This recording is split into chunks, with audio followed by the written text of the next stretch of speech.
Well, good morning if you're just joining us now. Well, the webinar is obviously just starting, and the scrolling data is just bringing people in. I'm going to wait 1 minute, 1 to 2 minutes, while everybody who is lined up joins us. At the moment, we've got about 150 of the 200 to 250 odd participants we're expecting for this discussion, and we'll start maybe in about 45 seconds, 60 seconds.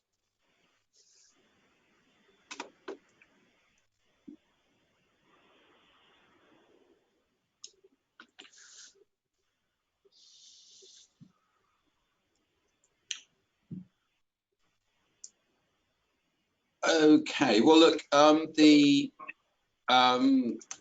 we have a quorate number of participants at this webinar. I'd like to welcome you. We're going to be looking at intra-European tourism in the environment of the current crisis. I think the thing for me to say really from the start is that intra-European tourism is obviously a vast subject. It's an 800 billion euro industry. ETOA traditionally has been largely involved, but not exclusively involved, in incoming tourism coming into Europe. Over the last decade, we've become more and more interested in the city tourism aspect of incoming tourism. Cities are obviously what Americans and Japanese and Chinese come to visit in Europe. And as such, we've got an expanded portfolio of city intermediaries and attractions who are obviously interested in any customers coming from anywhere. And so it's a sort of evolving part of the ETOA portfolio is the intra-European city tourism traffic. And it's this what we're going to look at today. You should have, as part of your admissions pack, you should have a flyer drawing your attention to the Global European Marketplace. That's ETOA's principal workshop, takes place every year. This year, for reasons which are only too obvious, it's entirely online, and it's open to members, and it's also open to people who wish to be members. The details of that are available for you. The flyer should be readily visible for you to see. It takes place on October the 30th, and we already have about 220, 230 buyer members looking to sell European product in origin markets for 21 and 22. How far this will happen in 21 and 22, it will be partly the discussion that we're going to have now. I want to introduce you to the panelists. In no particular order, we have Ramon van der Storm, who's the director of the Blue Boat Company in Amsterdam. The Blue Boat Company runs sightseeing services on the water in Amsterdam and provides excursion services as well. We have Martin Sapori, who's Deputy Vice President of Global Sales, Italy and Greece for Accor. I hasten to add he's here to talk about a hotel angle at the moment, rather than specifically the Accor angle. And I'm delighted to have Blanca López de Uralde, who's the online sales manager for Julia Travel in Spain.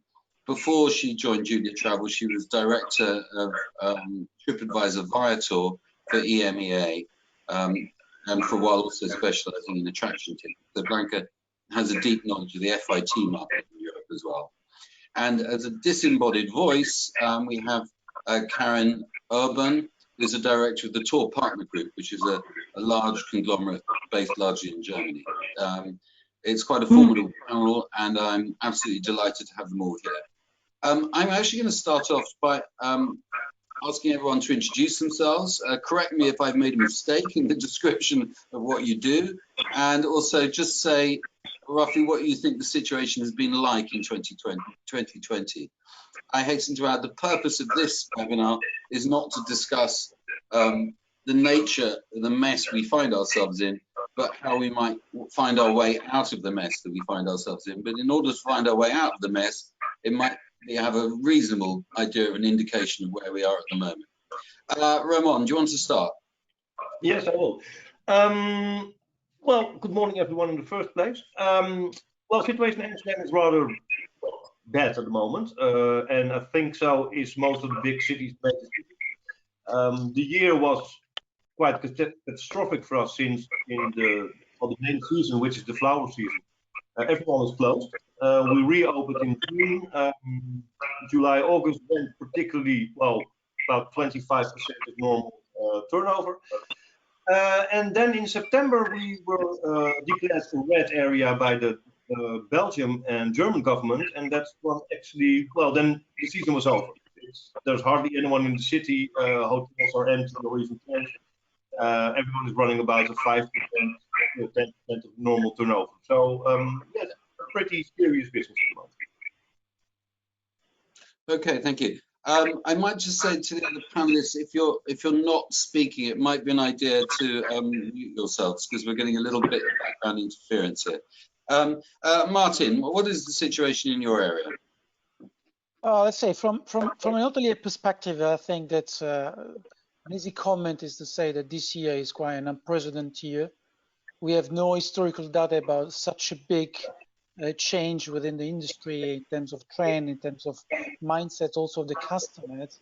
But I would say there is a general topic which is still on the table, and before we are not going to solve this big topic, we cannot discuss precisely on what's going on.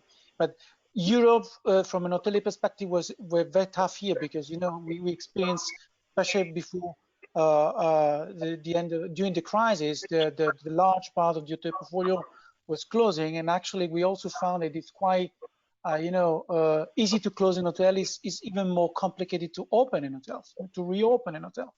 So today the large part of the portfolio in Europe is reopened, especially after the summer break. City breaks are still suffering because there is a difference between city breaks flows and sea destination or mountains destination. But easy comment is that it is a tough year, so we are still looking on what is the impact on the customer behavior and what is going to be the react from the economic perspective, from a sanitary perspective, before discussing any other things in detail.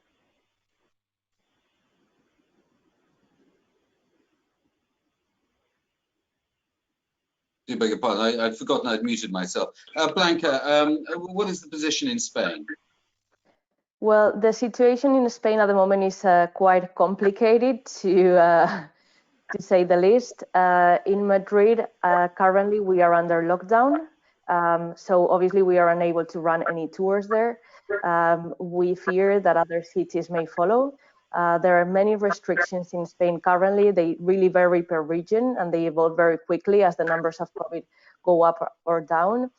So in some destinations, we are able to run like certain tours. So for instance, let's say like in 2019, we were operating over 100 tours, regular tours. So now we have like 4 running in Costa del Sol, 3 in Barcelona. We also have operations in San Francisco, and we now have like a handful of tours running. We have a couple in Mexico running, but that's with a very limited number of departures per week. So 1 or 2 versus like a much higher number that we used to have in the past. In terms of like hop on hop offs, we also run hop offs internationally. So generally we have 12 of them in operation. Right now we are only operating 3. So we have London, Mexico, and San Sebastian. The others that are mostly in Spain, they are not running. We were also running the Rome hop on hop off until about a week ago. And then in terms of like multi-day tours, we generally run quite a big number of those. We are not operating any of them until April 2021. So I mean, compared to the volumes that we were moving in 2019, it's very, very limited. So I actually didn't mention, or Tom, I'm not sure you mentioned, so Julia Travel is part of a bigger group, which is called a Julia Group. So like as a group in 2019, we were moving over 12 million clients globally. So that's in different divisions. We have like a transport division, which is like for regular transport. So scheduled transport of urban and intercity passengers. We are running some of those. And then we also have transport for schools, tourism companies, some businesses. Part of that is also running, but again, like very limited compared to previous years. And then in terms of like the tourism divisions that we have an incoming tourism division and an outbound tourism. So for the incoming tourism division, we have Juliet Travel, which is the company that I work for. And for that one, we have like tours, activities, experiences, like multi-day tours. We recently acquired a boat tours company as well. And then we have also like the 12 destinations hop-on, hop-offs that we run, iVenture cards. So taking into account how much we were running in 2019, the business right now, it's very, very limited. And for the outbound market as well that we are running, that's also like, that's long distance holiday travel tour operators. So we have like Juliet Tours, which is like one of the major tour operator in Argentina, and also like the second one in Mexico. I don't think I need to mention anything related to that, because you can all imagine how that's going. You don't have to expand anymore. Okay. Karin, I trust you're there as a spirit behind the camera. What's the situation in Germany? So first of all, good morning, everybody. Let me just briefly introduce myself. My name is Karin Urban. I'm non-executive director at Tour Partner Group. We are a group of destination management companies, inbound tour operators, based in Harrow, Edinburgh, Dublin, and Copenhagen, with an outbound office also in Phoenix, Arizona, where we mainly do B2C FIT. You said in your introductions, Tom, that well, I personally spend a lot of time in Germany, although I live mainly here in London. I'm a German native, and from that perspective, also, I'd like to give you an overview mainly on what the situation in the outbound market in Germany is like, which is, as Tour Partner Group, one of our largest source markets, in particular into the UK and Ireland. So, well, 2020, as for everybody, was not very good year. We had to suffer a huge drop in business, similar to everyone in the industry. There was a bit of a silver lining on the horizon when in July, August, we had the first groups traveling, and they were from Germany. So throughout August, it was, I mean, nothing compared to previous levels, of course, but we did have a substantial number for circumstances traveling to the UK. But then with restrictions put in place in France, all the coach groups had to cancel. So it is very much a case of those who do travel come from Germany. And yes, even now we have groups arriving here in London and touring the south of England. The rest of the UK is on the risk area list, and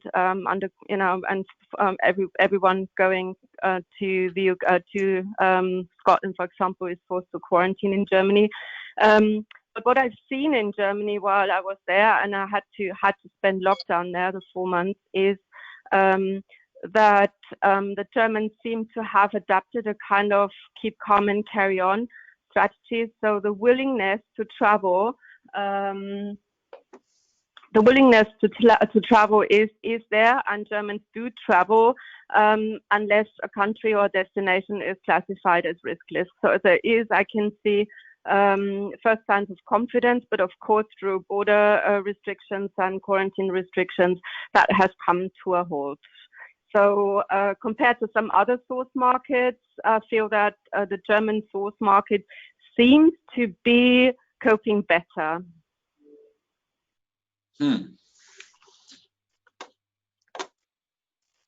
Well, thank you very much. I think the situation, if I can summarize it, is that we're clearly in a zone where we have we have very little product to sell at the moment, insofar as lots of places are in lockdown, and we have precious little demand. There is an underlying desire to travel, and this is actually duplicated globally. When we were looking at the North American market 2 days ago, and other markets a couple of months ago, everyone was saying that the level of inquiries remains quite high. There's a real enthusiasm and hunger for people to get out there. They're just not able to at the moment. And so we have a sort of unique suppression of demand on the demand side and a suppression of supply on the supply side. In that context, I'm just intrigued. We obviously 2020 has been a deeply abnormal year, but has there been any sign of traffic that you've witnessed that shows some indication of what might happen next year? Was there anything sort of surprising in what happened? Ramon, please start. Yeah, I think you can see that. It was, I think, somewhere in July that it was permitted in Holland to travel on a coach without wearing mouth mask. And from that moment on, the telephone started to ring from our German partners, who started making bookings again with you. And although it was quite difficult since we weren't allowed to have people with mouth masks on the boat, so we needed 2 boats for 1 coach, they were still coming. And they actually came just until the moment I just described, that we were put in red by the German government. And we actually had 1 coach that had already crossed the border and turned around and went back to Germany. So I think for the nearby markets such as Germany and Belgium, and even England before they locked off England again, they came quite rapidly back to Amsterdam. So I think that part of business will revive quite drastic and quite soon once the borders are open again and bans are lifted.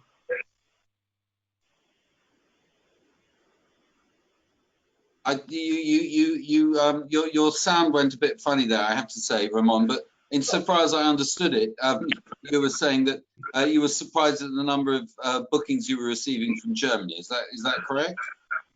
Yes, the moment the people were able again to travel on the coast, that was the moment bookings really started to rise again. And they dropped with the same speed the moment the borders were closed again, or at least when we were put on red. And we also saw a number of Belgians and English and French coming to Amsterdam when we were on the yellow, code yellow. But once that was changed, it immediately dried up. But that gives me the idea that once all bans we are safe again or yellow or whatever, then that kind of travel will pick up quite soon. Okay, and we are victims of the current situation when it comes to governments choosing to open and closing borders. I appreciate that. Martin, you were wanting to come in.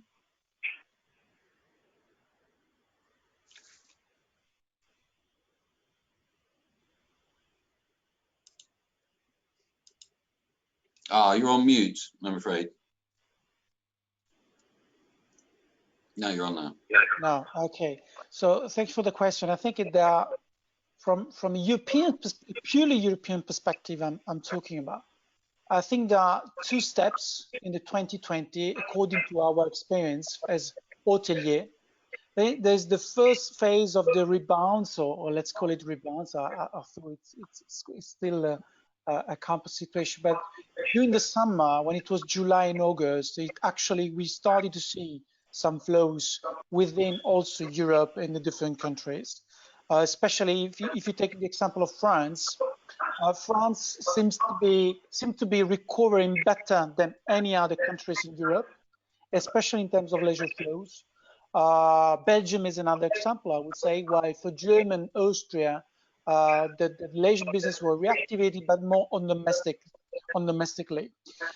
Spain, it's a different story, like Italy from my perspective, because Italy was the first country to face with the virus, while Spain seems to be still the country most affected today all over Europe in terms of cases and impact, also from an economic point of view.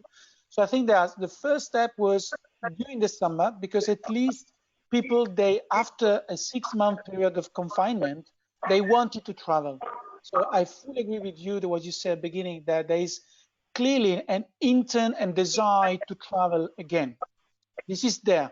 We run also a lot of surveys to guests and travelers, and this is clearly part of the story in the mindset of European people. But then there's the second step, which is after the summer, let's say after end of August or September, where the situation from a sanitary perspective seems to be worst. And this is creating an impact on not on the desire, because the desire of travel is still there, but on the on the reaction to transform a desire in something which is clearly a travel to somewhere all over Europe. So we are still in this situation, I think, but maybe it's going to be better in the coming month. But that's, I see two stories in the post-COVID era. Let me mention that during the first phase of the post-COVID, which was July and August, we really registered that the pickup was very short. What does it mean? That people, they decide to travel and book very short on time. And this is clearly the same example we experienced in Asia, in China, after their COVID crisis. So it's more domestic, it's more short time, because I have a desire, but I wait the end, really the end, to book something.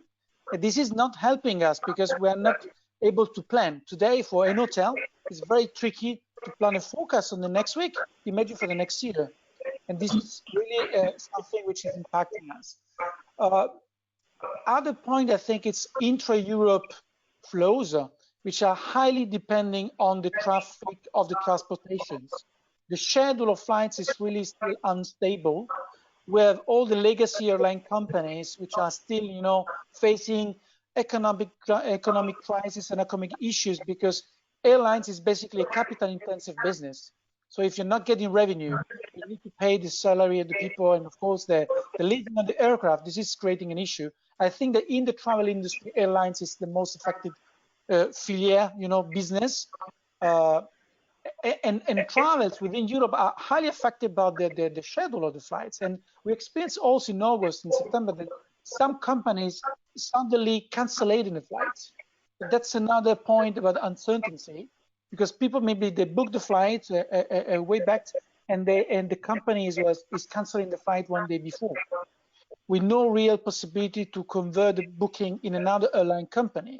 So for me, European flows are really depending on borders. And Blanca was managing the fact about Madrid, but we have the same in London. We have the same. We used to have the same in Lisbon. Italy is another story, and also in Germany, you have some city when you have some small lockdown. So it's really depending. While you have Eastern Europe and Russia, which is really acting in a different way. Russia, there is no lockdown, and people are still more free to travel, but they're not travel at all because of the economic crisis. Eastern Europe, it depends really on the country. So for me, intra-Europe flows are depending strongly on borders opening, on transportation.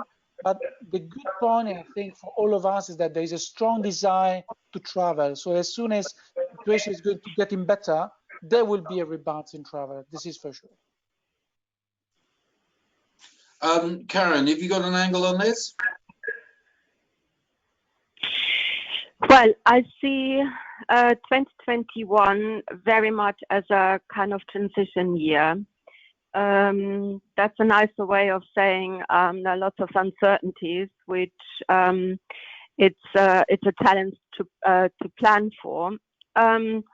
As a starting point, and I see that as a positive sign. And in a normal year, I would say we have a great 2021 ahead of us.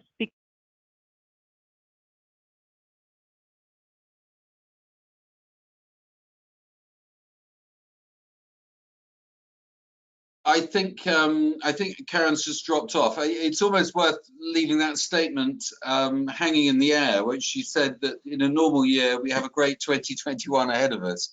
I assume that this is not entirely a normal year. We'll wait for Karin to rejoin in a second. I'll have indications when she does. Blanca, I mean, was there anything in this year that gives you any optimism for next year? Can you see any trends?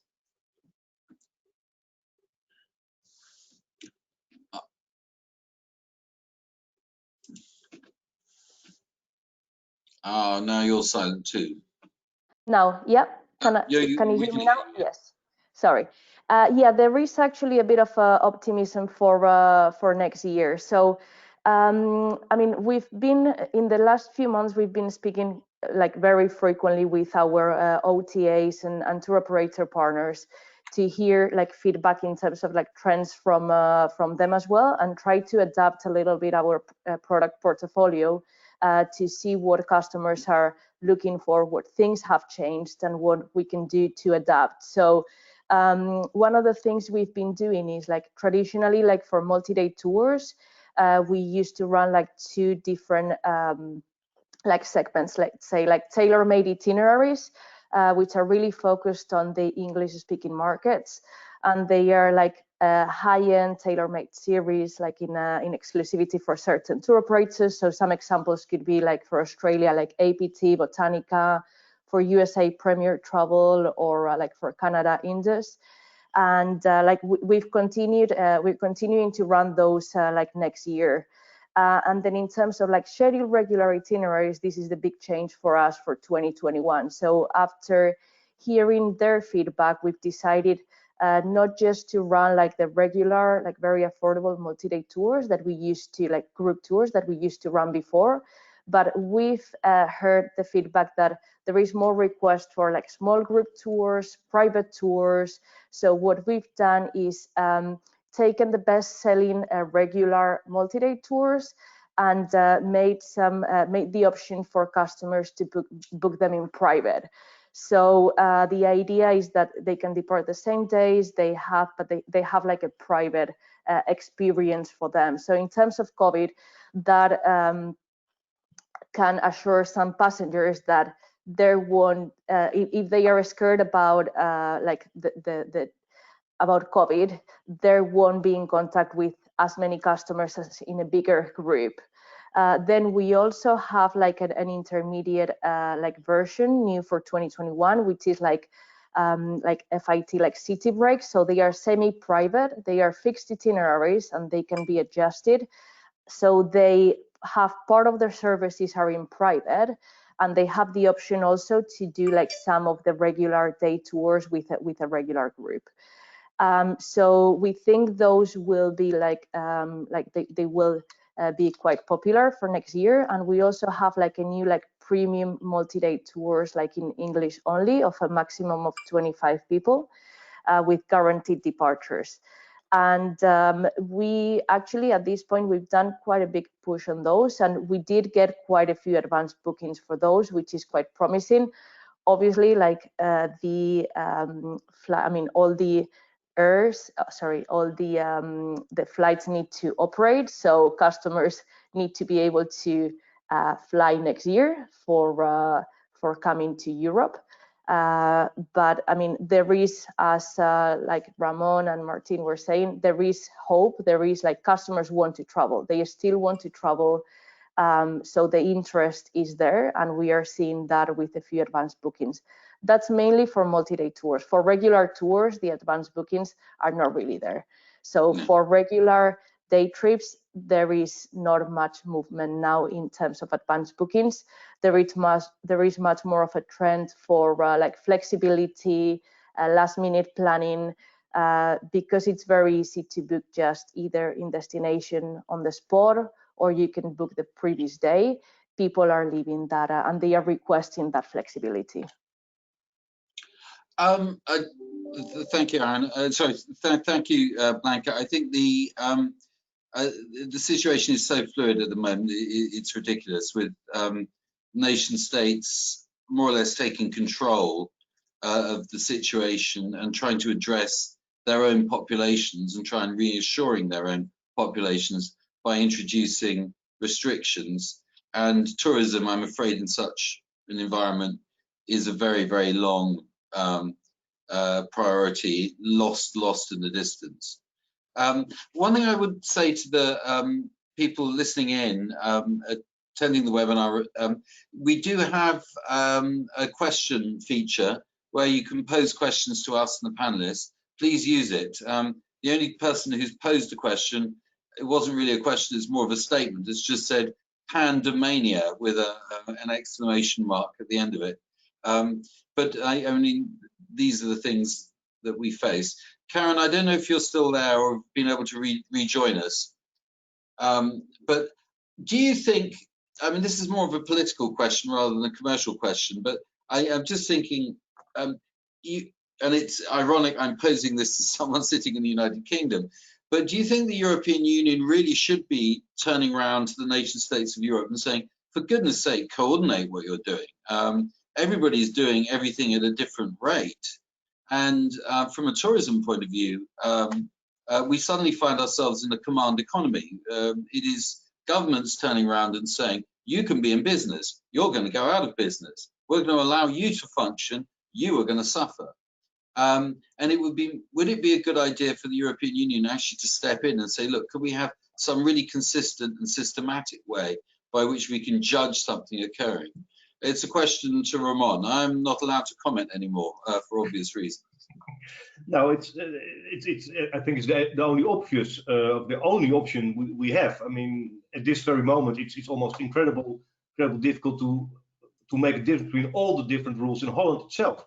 While we're such a small country, Germany, for example, every Bundesland has different rules and different regulations.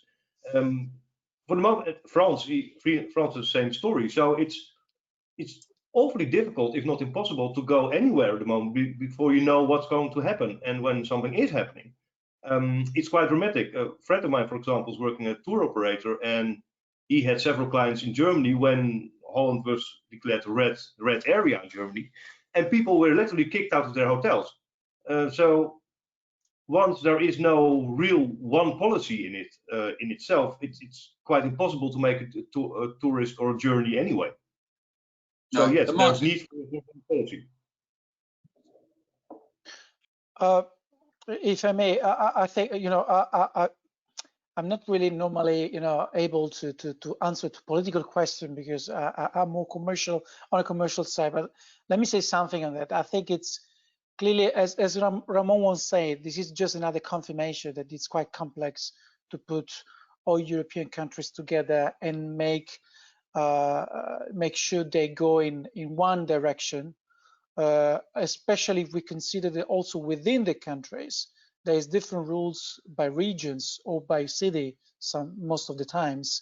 Let's take the example of the quarantine. You know, the quarantine, what is the number of days? It's 14 days in Italy, it's 10 days in France, some part of it's 8 days, it depends if you're not positive. So UK, it's another story. In Spain, it's probably similar to what is in France. So the point is that, and also the virology situation, there is no common consensus about what is the impact of the COVID crisis, the sanitary measures. So it's quite complex at the stage, to be very frank with you. But when you have a complex situation, you can start from little by little, you know. So I agree on the point that if it comes to travels within Europe, especially because they are linked to the economy, this should be taking, this should be a lead which is taken by Europe. They were trying to do something during the summer, and you know better than me, but you know it's quite complex at this stage.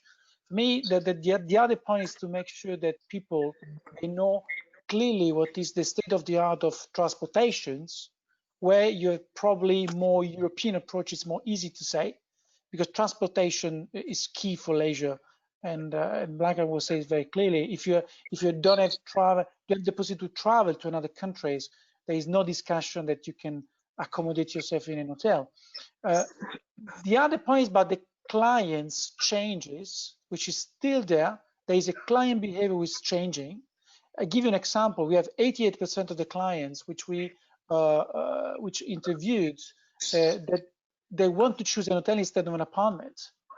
An apartment used to be a big topic for the accommodation industry in the last years, but when it comes to a situation which needs to be more safe, you have small groups, you have an ambient which should be checked by someone, hotels are clearly the choice of clients. But from a political point of view, I think it's still complex. And you know the story about Brexit, you know, UK was acting a different way from Europe, from France, from Germany. Imagine for the next 6 months what's going to come. So yes, the answer is there should be some coordination with a European scale, but we must admit that it's quite complex at this stage. I think if it was easy, it would have been done. I think it's the short answer. Blanca, do you have an opinion on that? I mean, I don't have much more to add. I actually agree with the points that were made. I think it should be coordinated.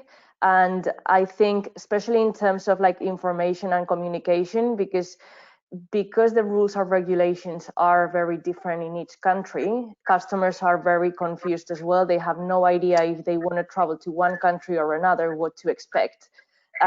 So at least in terms of like the information and the communication, if the European Union could set certain like guidelines that the countries should follow, and then also be a bit clearer towards like the final customers in communicating what the expectations like will be, then that will help a bit as well with the consumer sentiment to want to travel and also be less confused about what to expect. Okay, I've actually got a question here from the audience, so it's special. It's really a question which I think both Blanca and Martin will have an opinion on. Do you think that in future destinations such as Italy and Spain will be stigmatized for being at the forefront of the pandemic? Do you think this is going to be a problem? Blanca, why don't you start, and then we'll hear from Martin. Well, I'm hoping not. But I mean, the reality is that many people are doing that with China since the focus started there. The reality, I think, is that once we have the vaccine, people start traveling again, people will forget about the fact that Italy or Spain were two of the most hit countries. And I mean, they are beautiful countries. They have a lot to offer. I think they are very competitive in terms of like the value proposition. So it may take them a little bit longer to recover than some of their competitors, but I don't think that will be like very, very long. Martin. I think there's an enormous good point that the way I think Europe was managing the crisis, which is European countries, I mean, let's take the example of Italy, the way Italy managed the crisis compared to other parts of the world like China and US, I think it's quite different. So it could be also an opportunity to demonstrate that our way to manage the crisis was an efficient one. Then we are still in the battle, we are still in the storm. But if you see the figures and the numbers, the way Italy managed the crisis seems to be one of the most effective. It's the same for Portugal. It's the same for Spain in a way, you know, although it's still in trouble. So I don't think that the image of the countries will be impacted by that, like it should be in China, I would say. On the other side, on the contrary, I would say that there should be some strong destination management promotion in the coming months, supported by organizations like ETOA, of course, to promote destination properly and to make sure that if you visit Venice, Venice it's quite you know, normally it's very largely impacted by the tourism, but it's most beautiful to see Venice today than it was in the past, because we have no people around, you know. So things like that, I think it should be helping recovering the business, but definitely they're going to come back. People, they love European destination, they will continue to love us. Ramon, I don't know if you've got a comment, or I would just, while you're phrasing your comment, I think I would emphatically say to this question that a pandemic is what it says on the tin. It's everywhere. And the fact that some people suffered first doesn't make any difference to the future. And I think that you're quite right, Martin, that in reality that we're only going to see a return to full confidence when there is a vaccine. And when there is a vaccine, it doesn't matter whether you've had a good or bad pandemic, because the pandemic will be history to a certain extent.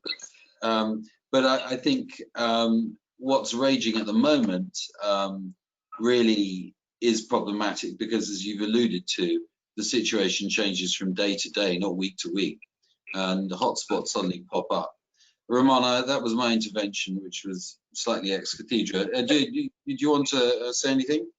No, I do agree with Martin. It's once there is a vaccine, everyone will be traveling again, and there's no difference in any city.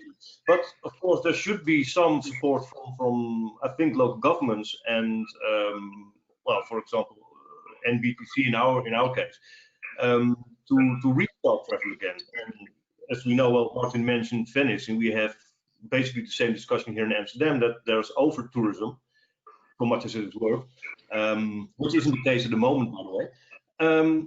But we need to think restart again that we simply need tourism, and that's one part of local government. And the other part is that, of course, what both Blanca and Martin are saying, that people will be traveling again. And as we have seen before all those closures, people were traveling, although they were just from nearby countries, but people were still traveling, and they still are. So yes, the vaccine will be vital in reviving tourism. I'm just looking at the questions that are flooding in. Some of them are not are very pertinent, but not helpful for the panel. There are criticisms of deposit schemes, and there are criticisms of the package travel directive, which is slightly more political than commercial here. But I suppose the question, which would be really straightforwardly, and it's to the point of this this discussion, is should operators be rebasing their marketing plans for 2021 on domestic, staycation and near neighbour markets rather than long haul? I've got an answer to that, but I would. I'd be interested. Do you think people should be doing that, Ramon? I find it a difficult question. It's not really our part of expertise, of course. It's we see people from all over the world coming, but in Holland, the main market is still Germany. That's about, well, the major half of all tourism. So for Holland, I think it's already counts that we need nearby tourism. And I understand from previous meetings that the Americans, for example, already travel again, or have simply postponed their trip from last year to this year. So I find it difficult to say, but I should say there's no need to change your marketing plans. Blanca. Yeah, so I mean, for us, we are in the planning process at the moment. This year, for instance, like we have created a new product which is for the local market, which we hadn't done in the past. So in Barcelona, we're running a tour that is focused on the local market. Like for us, like a very big percentage is like international tourists. We have like the American market is super important for us, Latin America. We are trying to see in which ways we can attract other European and nearby markets. So there are certain OTAs that we work with, that we are talking to, that are focusing as well on local markets. So they used to focus on international, more like long haul markets. So for instance, like Viator used to be like mainly American market, or Expedia as well. Then there's like Klook, mainly like Asian market. So these are starting to also focus on local markets and trying to do their marketing plans for locals, and also like contracting more products that are gonna appeal the local markets. From our side, in terms of like product development, it's not always easy when you've always focused on international markets to just change completely your product mix and then try and adapt and get completely new channels. So it's a tricky question. So in terms of like attracting European markets, we are focusing a bit more on social media than we used to. We are trying to also in terms of like OTAs work closer with those that focus on the European market. So for instance, like Get Your Guide focuses quite heavily on European markets. And we haven't started or restarted yet doing Google AdWords, but that tends to be quite a big source of revenue for many OTAs and many tourism companies in general. Many of them haven't restarted doing that. You can focus on certain markets on like when you do Google Ads, and obviously we will be focusing on the more proximity markets when we bid on Google AdWords, because there's no point initially on focusing on the long haul ones. So that's yeah, like a short summary of some of the things that we're doing. Martin, while you answer that question, I'm going to just, while you're answering that question, I'm going to launch a poll. We've got 3 questions we need to ask our audience, and I really want to just find out from them, and I'll pose this and I'll revert back to you any second. But I'm going to answer a question which is saying, thinking about traveller sentiment, think about traveller sentiment. Do people think that travellers will be looking for less crowded destinations, that travel recovery will be domestic, operators will offer new normal programs, or operators will offer new destinations? Martin, sorry, back to you. Yeah, I will try to be quickly so we can leave space to the quick poll. But I have 2 points on this question, Tom. The first one is, what is marketing, you know? So marketing is to make sure we are market the product to a demand. The main issue in 2020 is that there was no demand. So any money you were investing, there was no way to invest money because there is no demand. So I agree on the point that this is the second point, the second comment from my side, that it's looking at the 2021, each one in the market, in the travel industry market, in different countries, they are very much focusing on domestic, trying to rebuild some product. If they used to have different products, for example, inbound product only, but also focusing on the destination. I think it really starts from the destination. But it's quite clear that people, they want to travel today, looking at 2021 in less crowded location. That's why we still have an issue in these big cities in Europe, which are, of course, which are not less crowded location than the main destination historically. Looking at the demand, let me just add that there is another significant point, is that about the quality of the product and the origin of the people which are visiting Europe. If you take Italy as a destination, we are strongly an inbound countries. We are definitely an inbound countries. The most part of the people visiting Italy are coming from outside. It's not only Europe, it's actually also Asia, it's actually also US. So looking at 2021, there is a strong space to rebuild some marketing, expanding some marketing budget, but it should be really, really driven by destination and by new products. We should be on the market because customers, they want to choose something different, but they want to come back travel. That this is for sure. Thank you. Now I mean, that's a really valid point, and I'm going to follow up on that with a further point. But just to report on the poll, we've got 41%. No, it's a draw really. 41% think that travellers will be looking for less crowded destinations. 42% say that recovery will be domestic and neighbouring countries. So these are not mutually exclusive, though we made the option so. 12% thought operators will be offering new normal programs. So this is a small fraction of the respondents, and 5% said that operators will be offering new destinations. So the losers in this option are the new destinations and new normal programs. The winners are the less crowded areas and domestic and short haul travel. I'm just intrigued on this. Karin, are you there by any chance? Yes, I am. Oh, great. How nice to hear your voice. I'm back. I think then I will turn to you, and then I'll throw it out to the others. This is a question arising from the floor.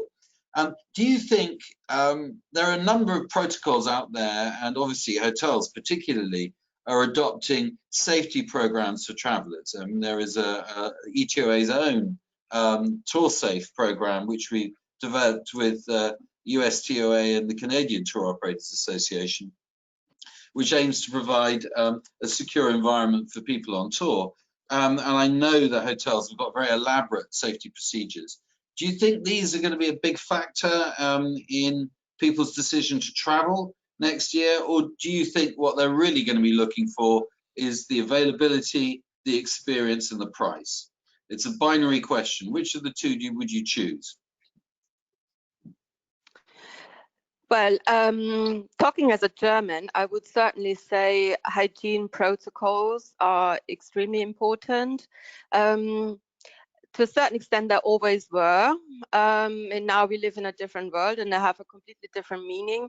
But yeah, hygiene and safety protocols are important and will remain to be important. And I also think, you know, there's, and I hope some of it actually stays even beyond the pandemic, because you know, it is also part of offering good service and standard of the product to have a clean and a safe environment. So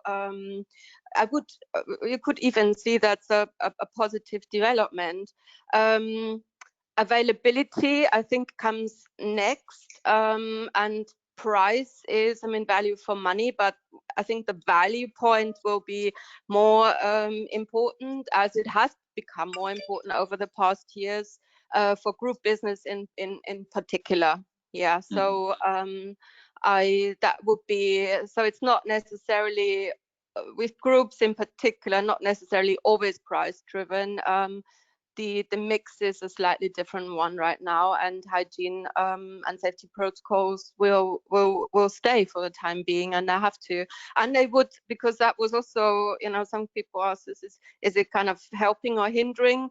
I'd say it's helping to see really those safety protocols in place, and it gives reassurance that suppliers, in particular hotels, but not necessarily only hotels, take them very seriously. And may I add, from the experiences we made this year in August, September in particular, I can say that the suppliers we have been working with, or we are working with, whether it's attractions or hotels, primarily in the south of England down to Cornwall, where the tours are going, they take it extremely seriously, and it's very much acknowledged and appreciated by our customers. Right. What I'm going to do is I'm going to let Martin answer this, but I'm also going to launch a poll, Martin. So I've got 3 sets of questions I'm going to ask. I've done 2. I'm going to do another. I've done 1. I'm going to do another 2 very quickly.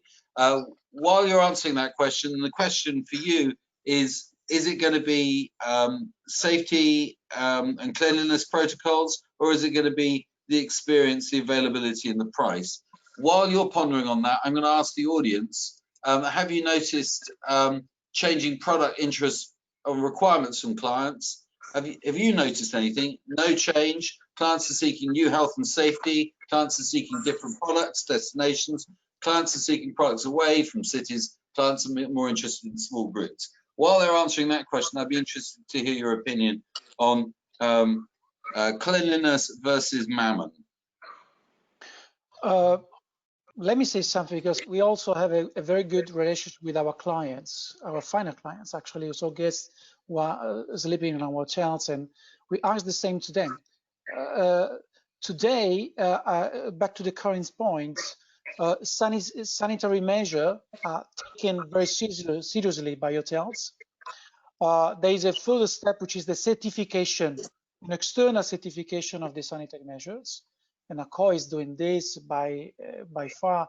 It was the first one to launch an wholesale certification. But so sanitary point is the most relevant one from the travelers today. So this is clearly coming back also for the surveys we did to our leisure guests.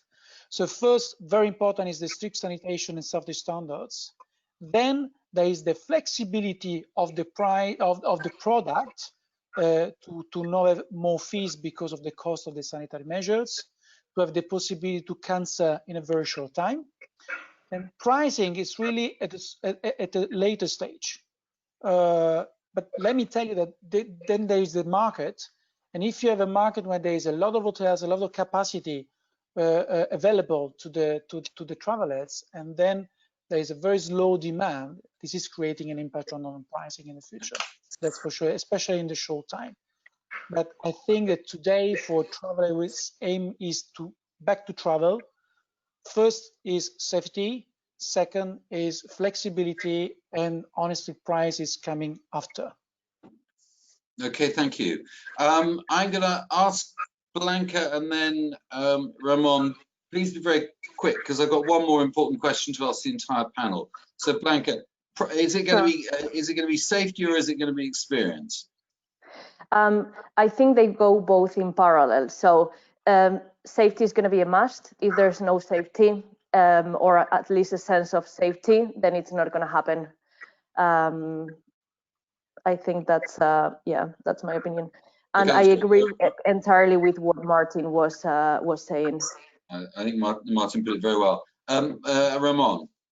Yeah, there's not much more to add. I think it's safety. It's simply a condition you need to have, and then comes experience. But there is no experience without safety. Yeah, I think you're right. Well, look, just to give you the result of that last poll, is that the winner is that clients are more interested in small groups, with 37%. Coming up a decent second was clients are seeking new health and safety requirements. 18% said no change, and 11% products away from cities, 9% clients are seeking different products. The question I want to put, we've got very little time, is when do you think, I suppose, do you think that we need a vaccine to see a recovery? And when do you think recovery is going to take place? It's sort of two snap questions. And whilst you're answering that, I'm going to ask the audience what they think. So we'll go for that as well. Audience, you're going to see this, and I'd like to hear Karin's point of, do you think a vaccine is crucial for recovery, and when do you think recovery is going to occur? Karin? Right. Okay, in the absence of Karin, we'll go for Blanca. I think recovery will start in 2021, but provided we get a vaccine. So the vaccine is almost like a must, and linked to that, I mean, there is like consumer sentiment. So really customers need to feel secured about the safety part that we were talking about. And also the financial ability is very important. I mean, many countries have been very badly hit. So I hope that there won't be many more, well, I mean, let's say people need a bit of financial stability to be able to plan and travel, because it's a thing that it's not a must for most people. Then open borders is another must. Obviously, borders need to be open. Airline capacity as well. I mean, we need to have adequate routes, schedules, availability, and pricing also, like which is acceptable. And then accommodation, as Martin was mentioning, I mean, accommodation is key as well. We need to have hotels that are open and that are operating. Okay, and then the last is attraction access as well. There have been so many restrictions for attractions that have been closed and have had so many like limited numbers and so many restrictions. So we need to have all of those in place so that we can have the recovery start in 2021. Okay, you've given us a beautiful tour of the complexity of the situation, which I was trying to simplify. Martin, is a vaccine central, and when do you think when do you think the recovery will happen?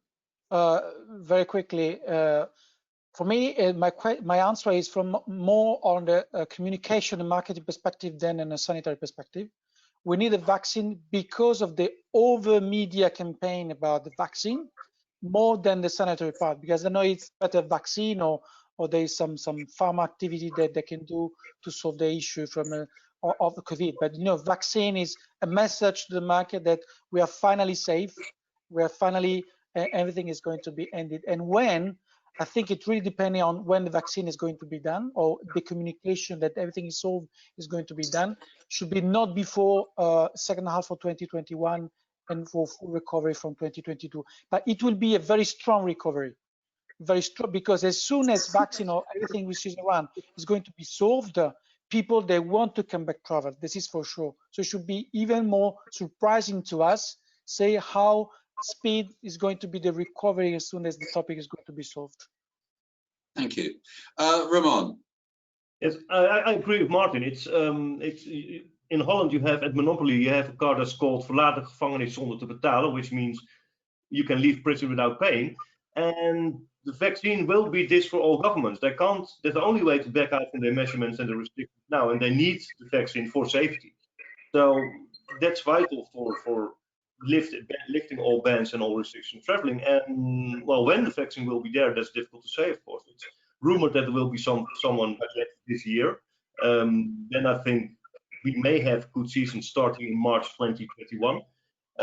There are rumors, of course, that when Trump is winning the elections, it will be there November the 3rd. But there's no real proof yet, of course, of that. But let's hope the vaccine will be there by the beginning of 2021. Right. Well, look, I'm now officially over time, which I hate being, but for those of you there, and I have 150 people still listening, the winner in terms of when people think the recovery is going to happen is 2022, which 61% of the respondents felt was going to be the case. 35% of you thought 2021. So 2021, 35%, 2022, 61%, and 4% think it's going to be 2023. If you're right, 4%, we'll all be very sorry, and you will have some satisfaction in that. It's really up to me to explain. Thank everyone for submitting questions. I'm really sorry we couldn't get around to all of them. Some of them were really pertinent. I thought the ones that were being posed, and you will see these questions on the website where we're going to post this webinar, were concerning things that lay slightly outside the remit of this discussion. On cancellation and deposit terms, and I think the whole notion of credit and cancellation terms with suppliers and interrelating with tour operators and tour operators interrelating with agents is a huge topic that we will try and tackle. Someone else raised the package travel directive and terms and conditions with clients. This is also a very pertinent point, and it's lies beyond our scope here, but we will try and tackle it in the future. It's up to me really just to thank the panel, which is Ramon, Martin, Blanca. Thank you so much for spending the time talking to us. Thank you, Karin, if you're there. Your contribution was deeply appreciated. And thank you, audience, for listening. Have a great balance of the year, and let's plot for a decent 2021 and a sensational 2022. Thank you very much indeed. Bye-bye. Thank you. Bye. Bye.